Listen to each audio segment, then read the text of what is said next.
Okay, and there it goes.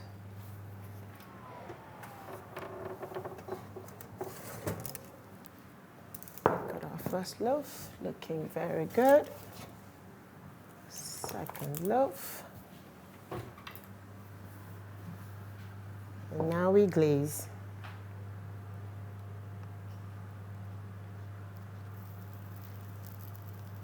You can hear the sizzle.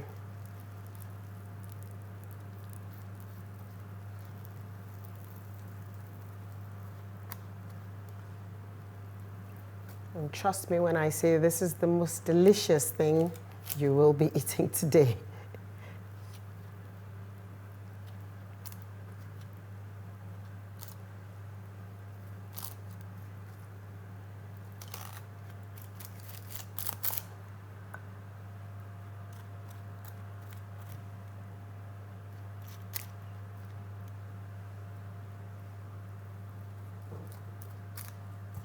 And that's it, all done.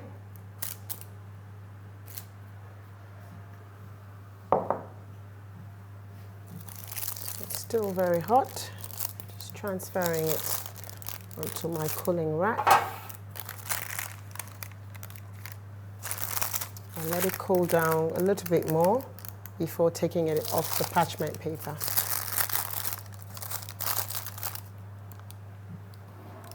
This is what we have. This is what it looks like. Smells really, really good in here, and this will taste absolutely delicious.